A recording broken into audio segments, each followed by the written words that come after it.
श्री भक्तमाल में भगवान जी की माया को जीत लेने वाले भक्तों में गुरु भक्त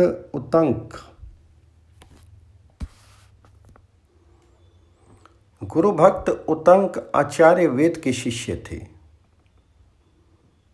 एक बार राजा जन्मेजय और पौख्य ने आचार्य वेद को पुरोहित के रूप में वरण किया। वेद कभी पुरोहिती के काम से बाहर जाते तो घर की देखरेख के लिए अपने शिष्य उतंक को नियुक्त कर जाते थे। एक बार आचार्य वेद ने बाहर से लौट करके अपने शिष्य उतंक के सदाचार पालन की बड़ी प्रशंसा सुनी तो उन्होंने कहा, बेटा, तुमने धर्म पर दृढ़ रह करके मेरी बड़ी सेवा की है। मैं तुम पर प्रसन्न हूँ। तुम्हारी सारी कामनाएं पूर्ण होगी।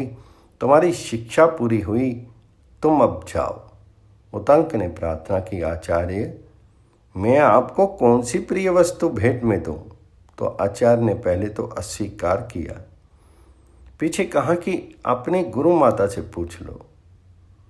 जब उतंक ने गुरु माता से पूछा तो उन्होंने कहा, तुम राजा पौख्य के पास जाओ और उनकी रानी के कानों के कुंडल मांग लाओ। मैं आज के चौथे दिन उन्हें पहन करके ब्राह्मणों को भोजन परोसना चाहती हूँ। उतंक बड़ी कठिनाई से राजा पौख्य के पास गई और शुद्ध हृदय होके उनकी आज्ञा लेके अंतःपुर में प्रविष्ट हुई।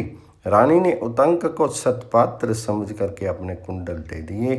साथ ही ये कहकर सावधान भी कर दिया कि नागराज तक्षक ये कुंडल चाहता है, कहीं तुम्हारी असावधानी से लाभ उठा करके वह ले ना जाए।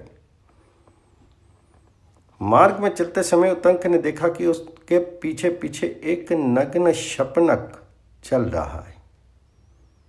वह कभी प्रकट होता है, कभी छिप जाता है। एक बार उतंक ने कुंडल रख करके जल लेने की चेष्टा की। इतने में ही वह शपनक कुंडल लेकर के अदृश्य हो गया। नागराज तक्षक की उस वेश में आया था। उतंक ने इंद्र के वज्र की सहायता से नागलोक तक उसका पीछा किया।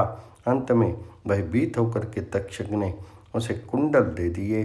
उतंक ठीक समय पर अपनी गुरु माता के पास पहुंचा और उन्हें कुंडल देकर के आशीर्वाद प्राप्त किया। ऐसे आदर्श गुरु भक्त शिष्य थे उतंक।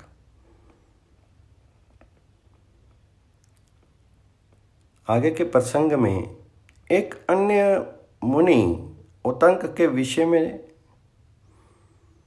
इस प्रकार से कथा प्राप्त होती है, जो इस प्रकार है। स्ववीर नगर में एक सुंदर बगीचा था। उसमें एक बड़ा भव्य एवं विशाल विष्णु भगवान जी का मंदिर था। महात्मा उतंक उस बगीचे में रह करके मंदिर में भगवान विष्णु की पूजा किया करते थे। वे भगवान की सेवा में रात दिन लगे रहने वाले परम शांत, निष्प्रेह, दयालु और महात्मा थे। एक दिन कनिक नाम का व्याध डाकू मंदिर के सामने से निकल करके जा रहा था। उसकी दृष्टि मंदिर के ऊपर लगे हुए स्वर्ण कलश पर पड़ी। उसे देख करके कनिक ने अनुमान लगाया कि मंदिर के अंदर अपार धन संपत्ति होगी। रात में वह मंदिर में घुस गया।